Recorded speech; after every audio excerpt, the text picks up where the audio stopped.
Well, good afternoon, everyone, and welcome to today's Healthcare Homes webinar. We're so glad you could join us. Today's topic is the critical role of healthcare homes in treating opioid use disorders. And we're excited to share insights and resources with you.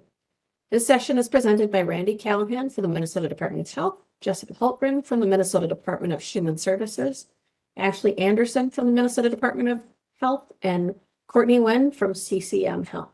Thank you for being here, and let's get started. Before we get started, I would like to read the tribal relations statement. Every community owes its existence and vitality to the generations from around the world who contributed their hopes, dreams, and energy into making the history that led to this moment. In Minnesota, we are standing on the ancestral lands of the Dakota people. We want to acknowledge the history of this land, including the Dakota, the Ojibwe, the Ho-Chunk, and the other nations of people who call this place their home. Native peoples were removed unjustly, and we in this space are in the beneficiaries of that removal.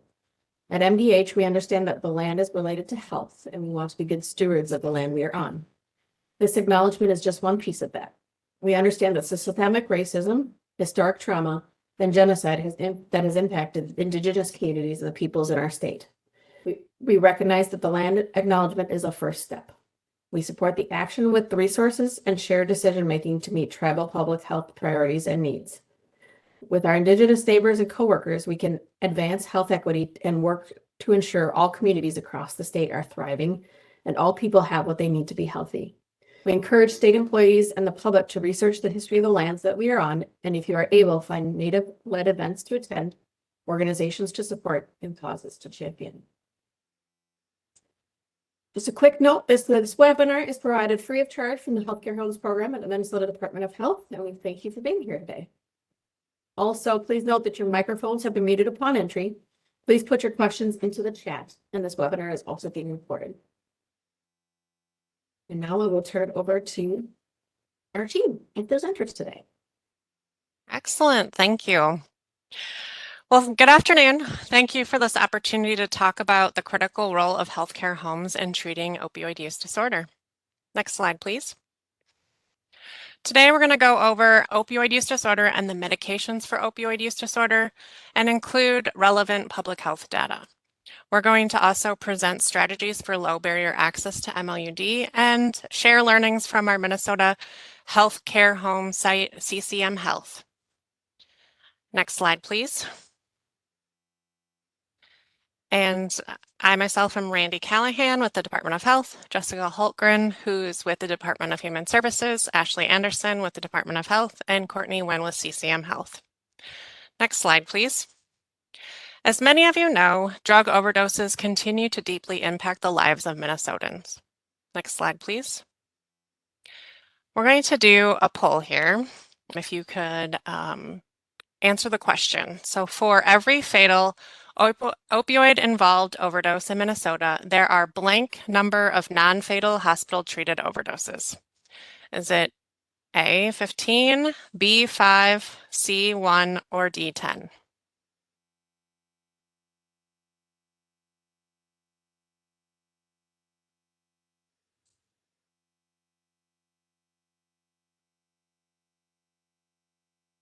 All right, the answer is A, 15. So many non-fatal overdoses are not seen in the hospital due to reversals in the community or at home. Next slide, please.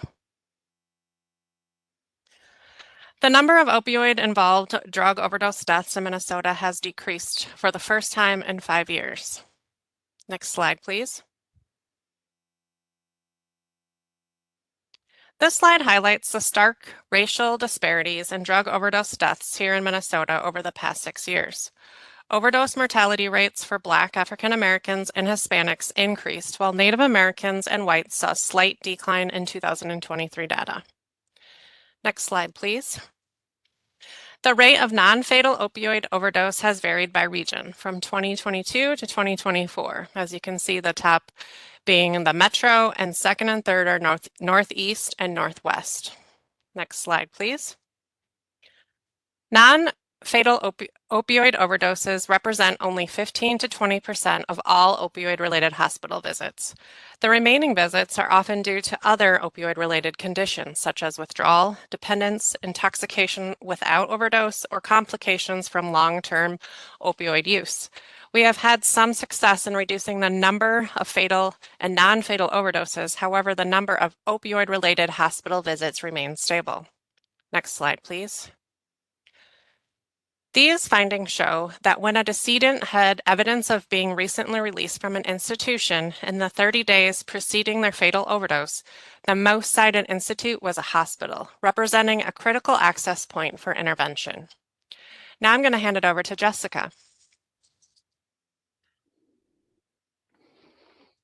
Next slide, please. All right, thanks, Randy. I'm going to do a quick introduction to medications for opioid use disorder, and I apologize for those on the call who are already very familiar. We're just going to do some level setting here. So medications for opioid use disorder, we refer to it also as MOUD and will throughout the presentation. So some quick definitions here. Opioid use disorder is known as a chronic and relapsing brain disease. And like other use disorders, it's characterized by compulsive use despite negative consequences. It can include the use of narcotic pain medications and illicit drugs such as heroin and fentanyl. As Randy just demonstrated, opioid use disorder is characterized by high rates of overdose and death. Medications for opioid use disorder are widely considered the gold standard of treatment for OUD. They include 3 FDA-approved medications: buprenorphine, methadone, and naltrexone. For the purposes of today's presentation, we're going to focus on buprenorphine, which can be prescribed by any clinician who holds a standard DEA license and therefore can be provided in your clinic. Next slide. All right, so important properties of MOUD, or I should say buprenorphine actually. It works in the body in very interesting ways. It changes our neurological receptors to stabilize the changes of one's brain chemistry caused by chronic opioid use. It also reduces cravings and withdrawal symptoms, while at the same time blocking euphoric effects of opioids and significantly limiting respiratory depression, which kind of makes it a bit of a magical medication. Next slide. So we mentioned earlier that MOUD is widely endorsed as the gold standard of care, which begs the question, what's so great about it? So MOUD is considered the gold standard because decades of medical evidence confirm that they are the most effective and evidence-based treatment for reducing opioid-related harms and improving long-term recovery outcomes. They are associated with reduced mortality, retention and treatment, decreased illicit opioid use, and whole person recovery. And they're endorsed by the following major health authorities as the gold standard of care.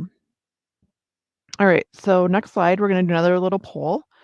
And this is just to give us a sense of who we have in the room today with us. So all we want you to do is answer the question: my clinic offers medications for opioid use disorder. Yes, no, or unsure.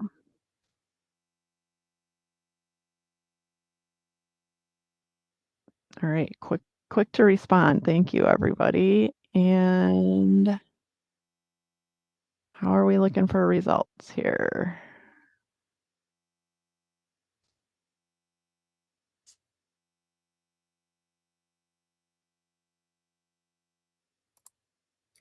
It looks like about 56% say yes, and then the remaining say no or unsure. Okay, great. Half and half. Next slide. Okay. We have a gold standard of treatment, yet despite the effectiveness of MOUD, less than 20% of people with opioid use disorder engage in MOUD as a form of treatment. And changing this grim statistic is why we're really excited to talk with you all today. Next slide. Here we have a more local view of what is happening with MOUD in the state. Let's see, what do we got here? So this map depicts the dispensation rates for MOUD in each county. The data is pulled from Medicaid pharmacy claims and features the number of MOUD dispensations per 10,000 residents in 2024. It includes buprenorphine and naltrexone, but not methadone. And clearly we can see some regional patterns in this map, with yellow being the highest dispensation rate and the navy blue or purplish being the lowest. Next slide. This is another great tool that is brand new, was developed by the Minnesota Board of Pharmacy, and public users can drill down to get county level data on the number of prescribers, patients, number of prescriptions, and pharmacies for all MOUD dispensations throughout the state. It's not just limited to Medicaid data. And we're really excited about this tool because it can help us better target resources in communities with limited access and hopefully help you inform what's happening in your community. There, we put the link there, but we'll add it to the chat before the presentation is over today. And then you can also just go find it on the PDMP website. So we saw, next slide, please. There are certain regional disparities that exist in access, and there's also racial disparities. For example, one study found that white patients had over a 4-fold greater odds of receiving buprenorphine than Black patients. And members of other BIPOC groups have experienced similar disparities. And so, again, the onus is on organizations like MDH and DHS to change those. Okay, another poll here. Next slide. This is a freestyle, sort of open-ended question, so feel free to just type as rapidly as you can the answer to this question. What barriers prevent people with opioid use disorder from accessing MOUD? You can type one answer or as many as you'd like.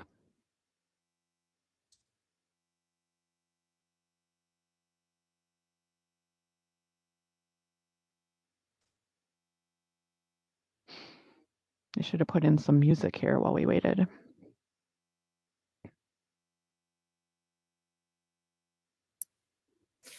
Looks like we're seeing health insurance barriers, lack of providers, transportation, stigma, access to care, shame, unaware of options, fear, resources, lack of education.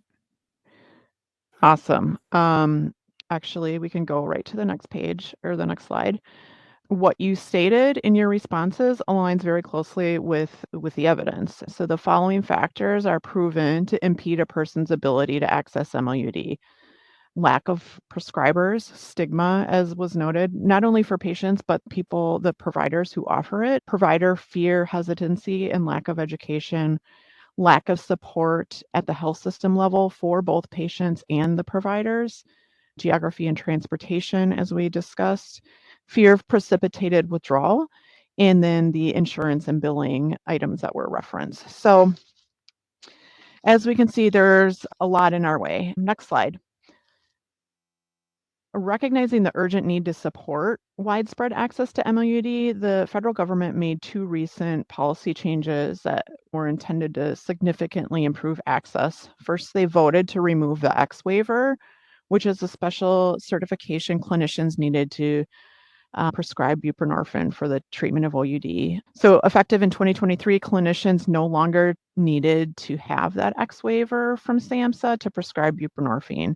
This change also removed federal limits on patient numbers, counseling requirements for patients, and other restrictions. The second thing the federal government did was to extend COVID-era telehealth flexibilities. And the key feature of this policy is that it allows clinicians to prescribe bupe without an in-person visit or physical exam for up to 6 months. And this is a critical tool for increasing access, especially in rural and underserved communities. And our hope is that this temporary extension is finalized in December of 2025. So now I'm going to pass it off to Ashley, who's going to talk about some of our more local and state efforts to increase access to MOUD. Thanks, Jessica. Yes, I am going to first talk a little bit about an emerging model of care that's working to remove barriers to MOUD for patients with the goal of making it easy for patients to start treatment and to stay in treatment. And then we'll talk through a couple local programs that MDH is working on. Next slide, please. So what is low barrier access? When I think about this, when we talk about low barrier medications for opioid use disorder, we're really referring to a flexible, patient-centered approach that helps remove unnecessary hurdles and puts access at the forefront. Like I said earlier, the goal is super simple. It's to help people start treatment and to stay in treatment. Low barrier care can be provided in a variety of settings. It's really about this treatment philosophy. So some examples of this might be offering same day or walk-in starts. So offering medication on the same day as that first visit. It could be more physical, like thinking about where care happens, being more flexible. Could be in an emergency department, at a shelter, a mobile unit, through telehealth, in a primary care clinic. We want to make it easy for someone to say yes to treatment the moment that they're ready. It also works to remove some rigid rules that can push people out of treatment. So really looking for flexible scheduling, no mandatory counseling requirements, really providing medication first. We can help stabilize that brain and then talk about recovery options after that. And limiting drug testing to what's clinically necessary and never for the purpose of punitive outcomes, where you might push someone out of treatment if their UA comes back positive. So really looking at it as helping people who have substance use disorder stay in care, regardless of relapse. And so it doesn't remove people from treatment for experiencing the symptoms of their disease, like substance use. Next slide, please. So here are some additional options of where this care can be offered, including primary care, really thinking about those sort of walk-in or same-day clinic appointments. Due to the siloing of behavioral health, we don't always think of addiction treatment as something that can be provided outside traditional like 245G or F programs. But buprenorphine is a medication that can be prescribed by any provider, an MD, a PA, an MP, like Jessica mentioned, with that standard DEA registration. So all these settings really are focused on getting meds to patients when and where they need it. Next slide, please. All right, we've got a poll. My clinic offers care coordination for the following chronic health conditions. Please check all that apply: diabetes, stroke, heart disease, substance use disorders.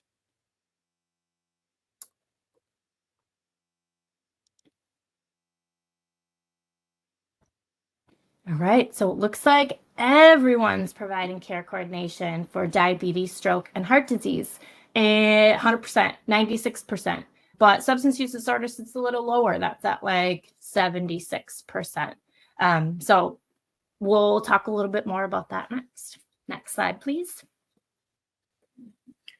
When we talk about low barrier care for medications for opioid use disorder, an important component almost always found in these models is care coordination. As this is a patient-centered model, supporting the whole patient and building rapport and trust is super important.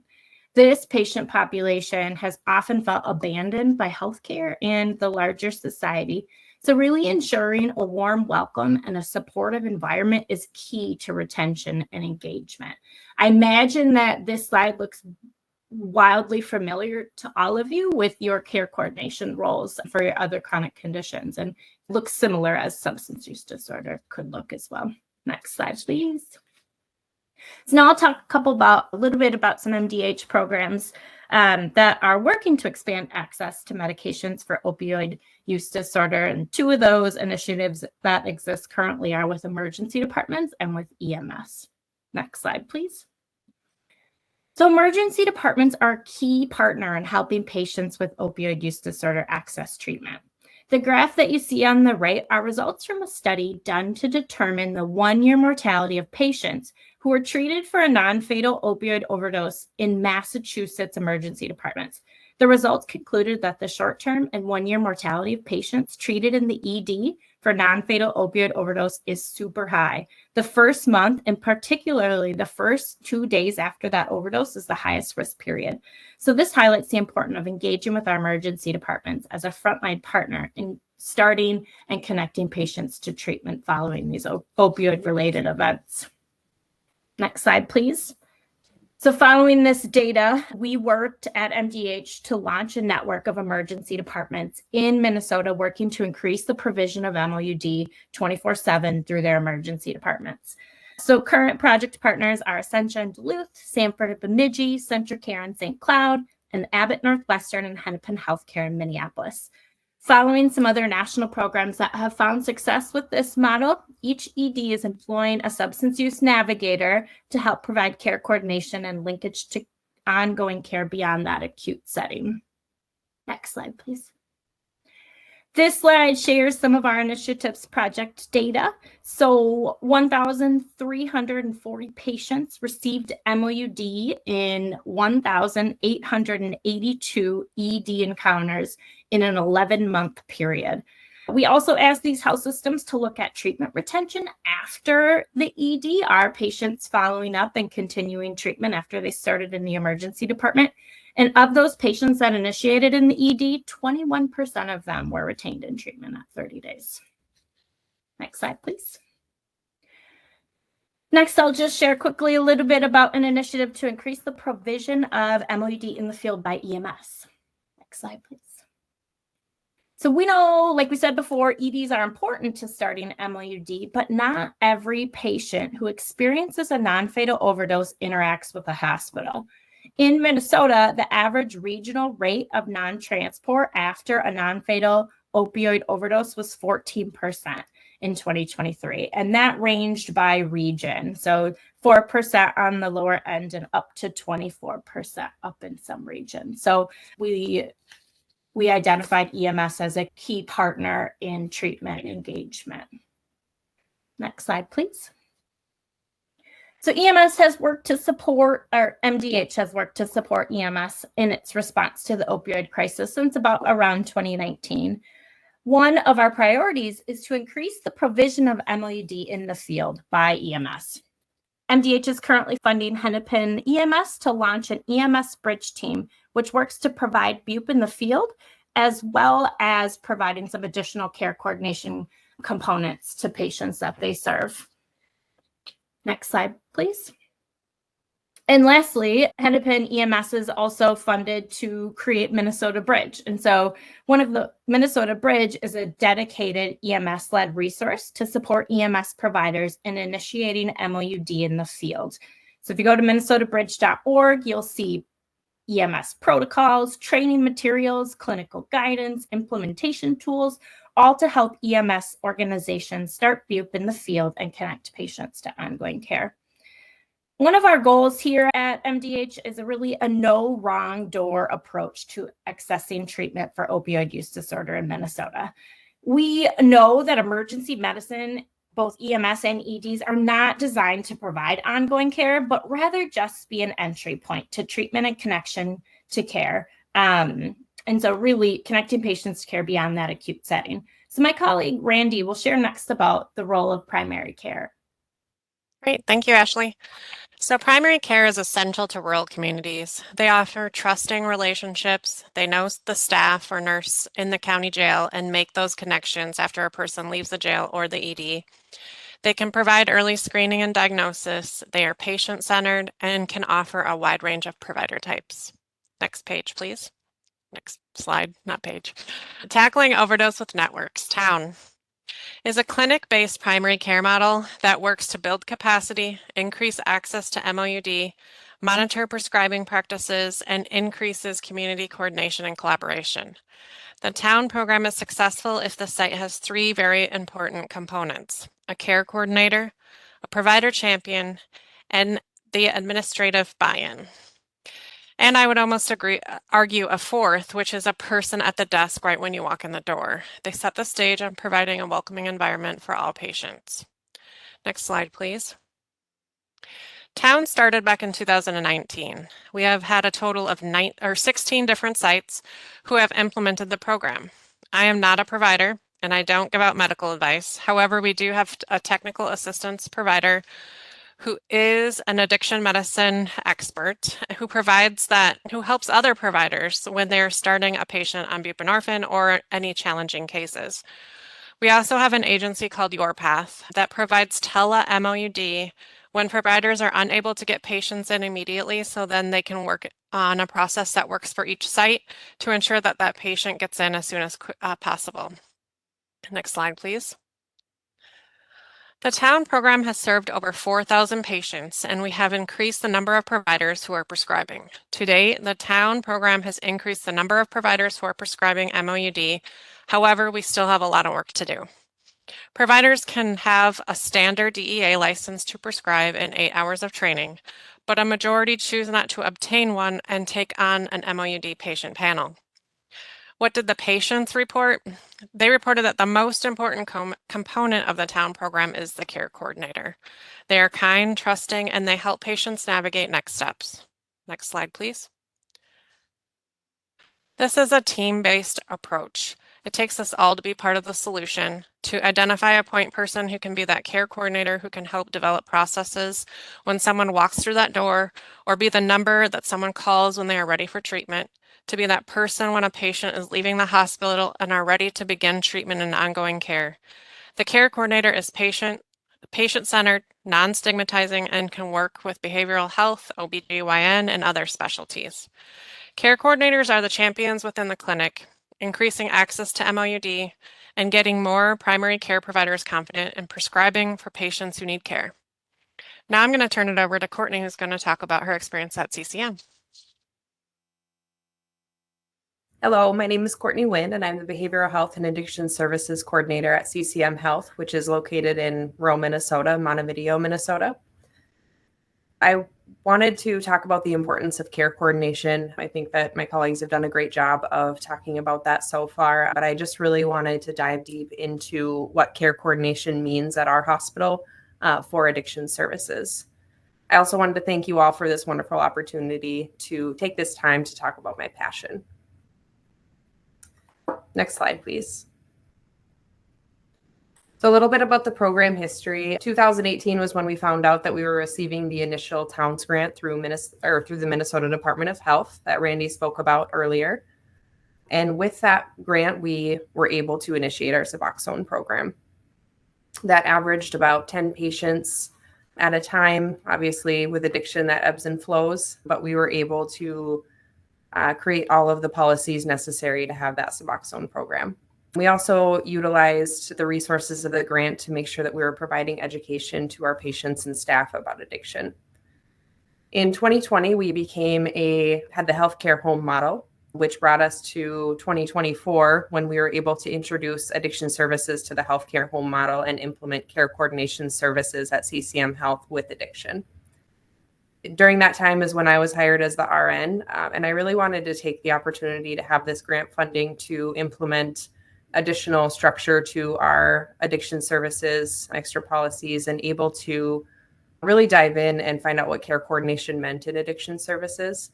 We also took the grant funding to be able to expand on the addiction services we were providing, because methamphetamine and alcohol use is very prominent in our community, as well as fentanyl. So really making sure that we are treating what is most relevant to our community. What most of you don't know about me is that prior to this role, I was actually a labor and delivery supervisor, which I love that role as well. But a lot of people ask me every day, why would I go from something as happy as labor and delivery to something that can have the doom and gloom that addiction services can carry with it? Next slide, please. So this slide shows a picture of my family. What's obvious when you look at this is I have 4 children and a husband. What might not be so obvious to people is that I actually have 2 stepchildren. So the older 2 have a different biological mother, and they're my bonus kids. And their mother actually struggles with substance abuse herself. After she had her second child, in that picture, she suffered from postpartum depression pretty severely, and she ended up turning to methamphetamine for that. I've had the last 11 years having the wonderful job of taking care of these boys, and I love them so much, but I so wish that I could take everything, all the pain that they've gone through because of addiction, away from them. And that's really what got me into this role, is I wanted to really dive deep into the reason behind addiction. And that's what created my passion for this job as a care coordinator. Really treating the why behind addiction is my main mission, so that I can create a better life for people in addiction, but also for those who are affected around them. Next slide, please. This is Dr. Thomas Melling. He earned the Triple Crown of Surgical Fellowships for the United Kingdom, Canada, and he developed a private practice lasting 44 years. He was the director of Lethbridge Cancer Center, and he was the chief of staff for St. Michael's Hospital. One of my favorite stories about him was early on in his career, he came across a terrible accident where the member of a blood tribe was bleeding out on the side of the road. And at that time, Indigenous people did not like to go to hospitals to receive care. They didn't feel comfortable. They didn't trust the people working at the hospitals. So the man, would rather bleed out on the side of the road than go seek help. Dr. Thomas Melling saved him on the side of the road, actually brought him to his private practice to have a surgery that saved his life. From then on, Dr. Thomas Melling created a practice that was really based around making sure that the Indigenous people of the community and surrounding communities felt safe coming to receive care. With that practice, he was able to have that practice for 44 years, and the blood tribe made him an honorary chief in 1993. And in 2001, he became an honorary chief of Kainai Nation. He was also the inventor of the first seated walker, awarded the honorary doctorate of laws in the University of Lethbridge in 2010, and he was a devoted and loving husband and father. So I've named all these achievements and labels that make him a great man to most people. But what maybe isn't expected with all of these achievements in his life is that he also suffered severely from alcohol use disorder. The experience that he had with stigma was a big part of his life and is what made him change healthcare for Indigenous people all over the surrounding communities. When we hear this story, it seems kind of crazy that anyone would rather bleed out on the side of the road than receive care. But unfortunately, we haven't advanced as far as we think. This same situation happens every day with people in addiction. And that is why care coordination is so important. There are people in addiction that would rather let their illness kill them than just go to an ER or go to the clinic, go see primary care, go see therapy. And we all get that same feeling when we walk into a room and we feel like someone might be talking about us. We feel that way when we think that someone is judging us, and people feel that way in addiction when they walk into a hospital all the time.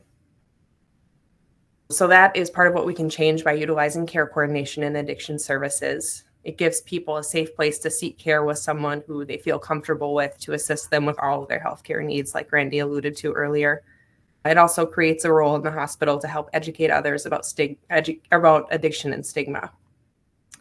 One other thing about Dr. Thomas Melling is he was my grandpa. He passed away last year, but I feel so fortunate that he had the resources that he needed in order to help him beat his addiction to turn into the man and the grandfather that he ended up being. Next slide, please. So some of our goals with our addiction services program was to expand on addiction services with other forms of addiction, like I alluded to earlier. We wanted to expand the reach of our services to other facilities and maintain around 60 patients actively in the addiction program and provide education to hospitals and other communities to reduce overall stigma. Next slide, please. In our program, we have care coordination. We utilize medication-assisted treatment, MAT, and peer recovery support.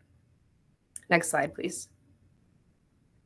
The care coordinator role is one that I have taken on. We also have one other care coordinator in our facility who kind of works as a backup for when I'm gone. And next slide, please. With our care coordination services, it's our job to set up with a provider for evaluation for MAT, to assess the patient for depression, anxiety, and trauma screenings, to develop a care plan based on individual needs and monitor progress, and coordinate appointments and phone calls, provide recommendations and referrals for supports and other services such as therapy, create and manage lifestyle goals to support recovery, and to be the main contact for this person for questions. Next slide, please. We also have a peer recovery specialist who is able to work with patients with their addiction. For those of you who are not familiar with a peer recovery specialist, it's a person who has been through addiction themselves, and they're able to relate to the person going through what they're going through. And we utilize that just as an additional way to get people to feel comfortable in our facility. Next slide, please. Some of the accomplishments that we have had in our program is we've been able to increase referral rates, reduce overall stigma, long-term follow-through, increase comfort for patients, frequent follow-up. We've had a lot of success stories with the hard stories. We've been able to market our services, which has increased our overall referrals, and then also collaboration with other facilities in order to keep getting referrals from other places as they come up. Next slide, please. Initiating healthcare homes was a big part of making sure that we had a sustainable program for our care coordination services. Next slide, please. But with those successes, obviously come some challenges. Some organizational challenges that we have had were related to culture shift. We're able to promote culture through leadership support and team-based care models. Staff training and care coordination and trauma-informed care. Having a care coordinator really helped to be able to make those education opportunities, and they still do. Workforce shortages. We obviously needed to hire a care coordinator and behavioral health providers, but with the help of healthcare homes, we're able to sustain that with payment through insurance. Next slide, please. Some financial and administrative challenges was the billing that I alluded to already, and then complex documentation and reporting requirements. But utilizing any sort of EHR, you can use templates and care coordination tools to ease that workflow. Next slide, please. Some patient engagement challenges that we've talked about a lot already. There's stigma around behavioral health and MOUD. So the care coordinator really helps to reduce that stigma. We've talked a lot about building trust after fragmented healthcare experiences. That is something that I hear a lot is I was treated terribly in the ER. I was treated terribly in the hospital. I felt judged. But that is what care coordination helps to give that person to bridge those services with someone who really cares. There is also barriers for social determinants of health, like housing, transportation, and childcare. I don't just set people up for success with MOUD and with therapy, things like that. I'm really trying to look at the person as a whole and make sure that they are receiving assistance with transportation. They are finding out how they can make a home for themselves if they need childcare, things like that. Next slide, please. Some system level challenges that we've had is the need for strong community partnerships. We've created a task force that we are able to really keep strong communication with our partnerships in the community. And then we've also been able to advocate for policy changes to make prescribing a little bit easier and ease confidentiality barriers. Next slide, please. There's a lot of myths around MOUD that I'd like to take this time to address. A lot of people think it just replaces one drug for another. Actually, MOUD stabilizes brain chemistry, reduces cravings, and prevents overdose. It's really a treatment, not a swap. Myth number 2 is people on MOUD aren't really in recovery. What we really need to realize is that recovery looks different for everyone, and we really want to meet people where they're at. MOUD is able to support their health, employment, and family stability, which really stabilizes their overall recovery. Myth number 3, MOUD should only be short-term. What studies are showing is that long-term treatment leads to best outcomes. Some people might need MOUD indefinitely, and that is just fine. Next slide, please. Myth number 4, MOUD increases misuse and diversion. The fact is that diversion is rare. People who use MOUD as prescribed manage their cravings and stay safe. And honestly, we usually look at it that if someone is diverting Suboxone, for example, that odds are they're giving it to someone who is in need. And obviously they should be coming in themselves, but if it's happening for a good cause. Myth number 5, patients on MOUD can't be independent. People on MOUD work, they're able to stabilize their moods, to be a parent again, and they're able to participate fully in their communities and really be the best version of themselves they can be. Next slide.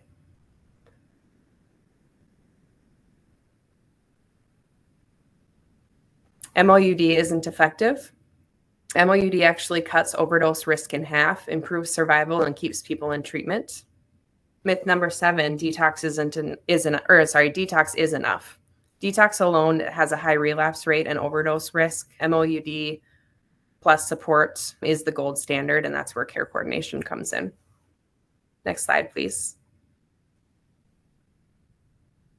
One of the other big goals with expanding our addiction services is expansion into other facilities. So we've really done a lot to make referrals in our internal clinic, in our hospital, and our ER.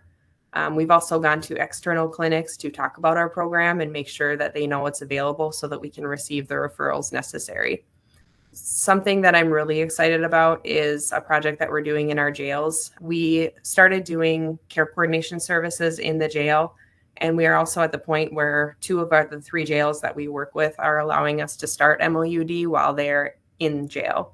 And the hope with this is, most people, when they are highly addicted to something, they want to, all they think about while they're in jail is how they're going to use, how they're going to get out and use. I got this actually from a patient who said, when they're in jail, they will try to work the system to make sure that they can get out by saying they're going to treatment just so they can get out and use. And obviously that's not going to be effective for them. So what my goal is with this program is to be able to get in the jails, start care coordination services so that they have that bridge to healthcare after they get out.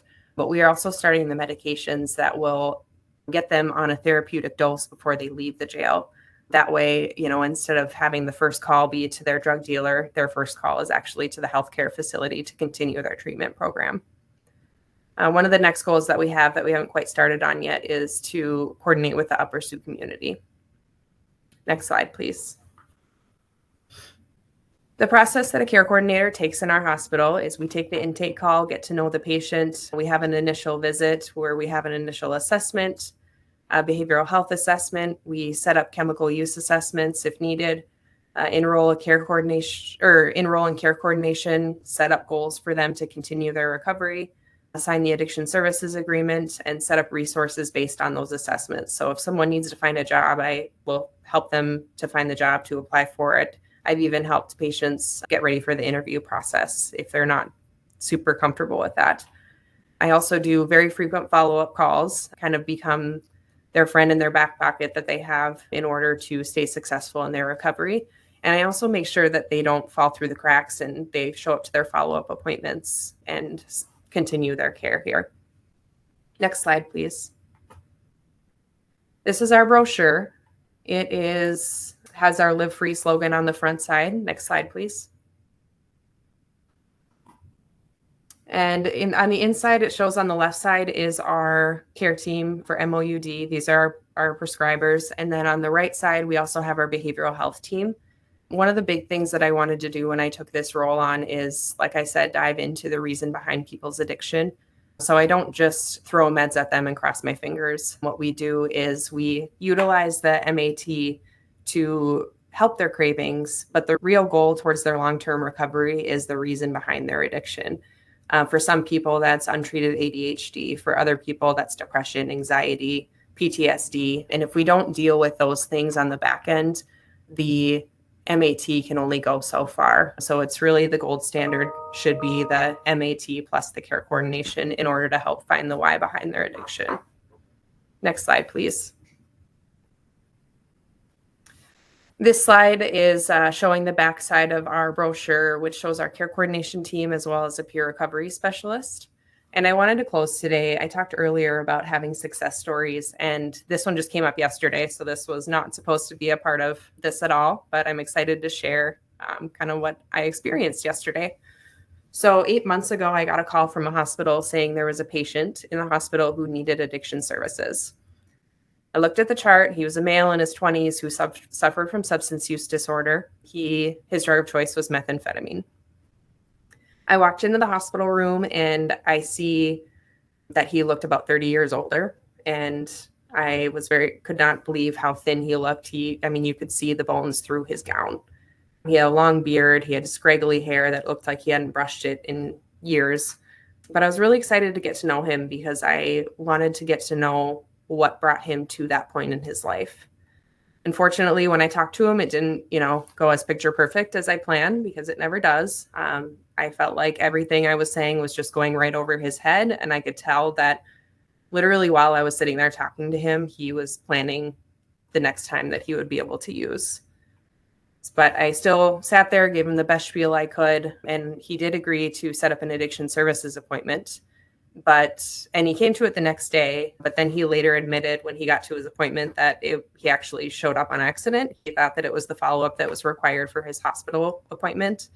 He's like, I got to be honest with you. I just used yesterday. As soon as I got out of the hospital, I called my drug dealer and I used right away.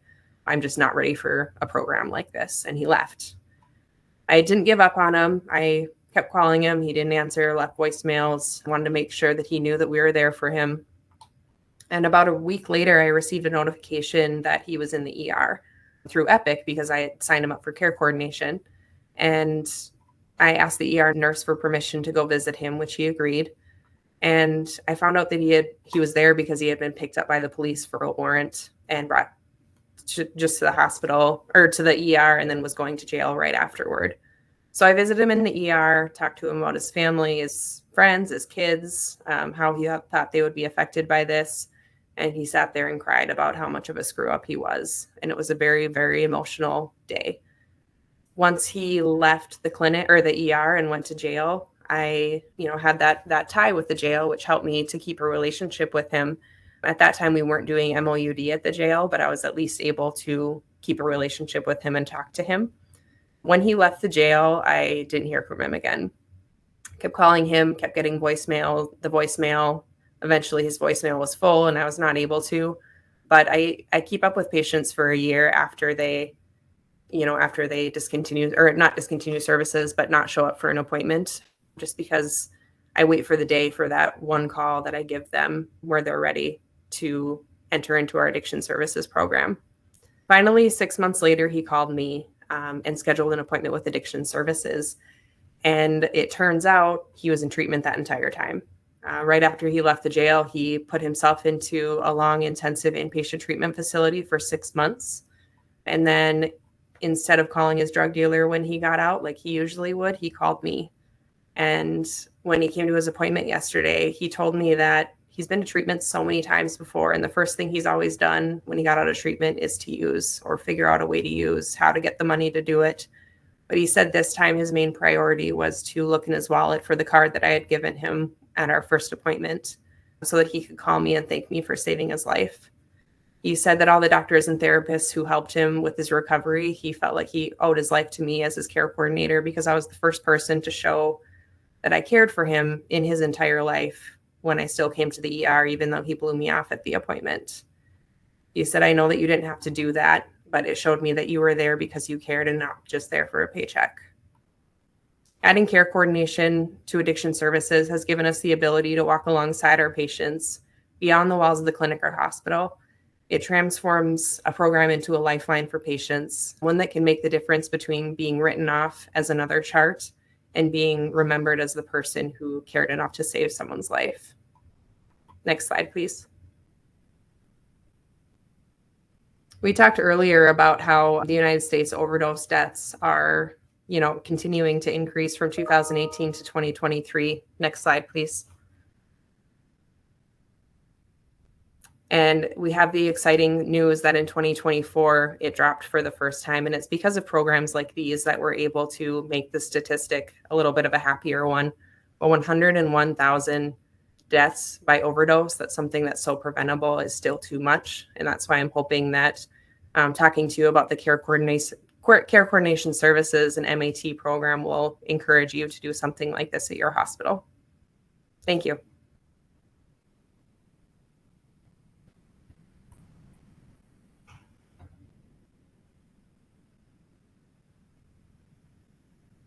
Any questions?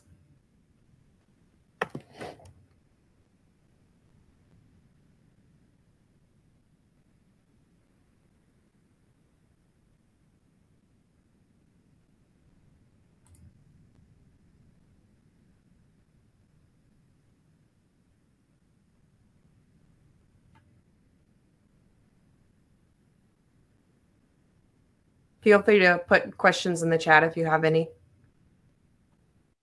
Well, we do have two questions for all four of you ladies. One of them might relate back, or actually a couple of them might relate back to earlier in the talk. It said, as you've started as you started on MOUD and as you stated, MOUD and the ED is a 20% continued long-term treatment. Do you have any data to those who remain on long-term treatment? And is there any significant difference regionally?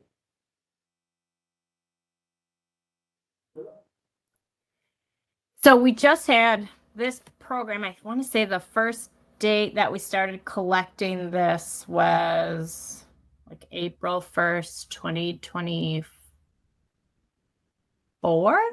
So we don't have any long-term data yet. And so we have lots of data projects sort of in the works to really look at the impact of medications for opioid use disorder on people's like long-term trajectory. And so through the Department of Health, we've got our hospital data, we've got fatal data, we have jail data. And so we're working on data linkage project, and we'll be able to follow patients. And so if folks started on MOUD in the ED and folks who did not, are they more likely to be retained in treatment? Are they less likely to have repeat ED visits? Are they less likely to have fatal overdoses? Are they less likely to go to jail? And so we're working on those sort of linkage projects with our Minnesota data. And so we'll have more to share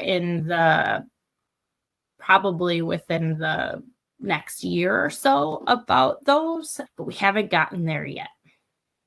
If that helps to answer the question, and if that's what you were looking for. I do have one question for Courtney in particular. Is there a component of regular screening for OUD in your health system? And to what do you attribute the growth in the uptake of MOUD in your community?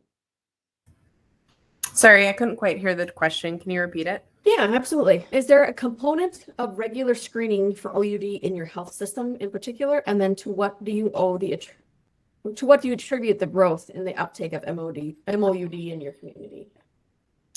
Yeah, so the screening that we do would be the DSM-5 criteria for substance use disorder. That is, and then we also are linked with YourPath to do the regular screening for addiction services, and they are able to send that data to us to have a more comprehensive evaluation done. From there, with the mental health, we utilize the PHQ-9, the GAD-7, PTSD, PCL-5 screening, and also the ACEs scores as an initial screening device. And then we take from there what kind of therapy they might be needing, or if it's medication management, things like that. We have a lot of really great therapists on our team that kind of take it from there and give them the treatment they need. And do you have an idea of what you attribute to the growth of the uptake? Yeah, I think expanding our services to not just opioid use disorder has been a big uptick for that, but also having a care coordinator to take the time to really evaluate the program and do increased marketing, things like that we just didn't have time for before we had me in this role. Prior to that, it was a support nurse who would have the appointments, but not anyone who took time to develop the program. And I think just word of mouth has been also a really big thing for us, success stories getting around the community and things like that. And do you have an age? We have another question in the chat do you have an age range for the program? Yeah, the youngest person in our program is 16, and the oldest person in our program is 67. So quite a big range, and a lot of the 67-year-old, a lot of stories from that person in particular. So it's really been interesting to find out the reason behind their addiction based on their age. We have one comment in the chat that says amazing work. SUD programs are needed in all walks of life. At their program, they have members ages 55 and enrolled on MSHO and MSC Plus are automatically assigned a care coordinator. Have you had any interactions with health plan care coordinators? And if so, do you have any positive experiences or areas of opportunity for growth for them to? I think that the experience in our hospital, we have me as the primary care coordinator for addiction services, but we also work closely with the care coordinators for other health services or other, reasons they might need care coordination. But if someone is in behavioral health or addiction services, no matter what their situation is, I'm kind of the care coordinator for them. So if they happen to have diabetes, I still coordinate care with that. And it's not just based around their addiction or behavioral health. Wonderful.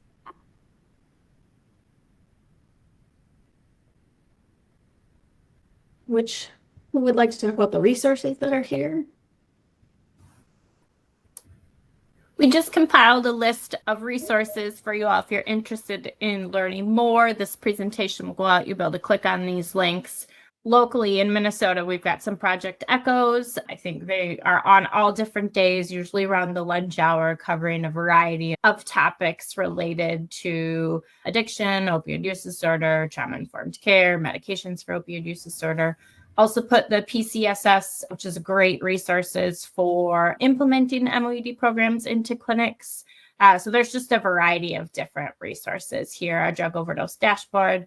And so I hope that you find these valuable. And as always, feel free to reach out to any of us at any time. Happy to help you to talk about any of this further, or would love to answer questions or talk offline. So please reach out.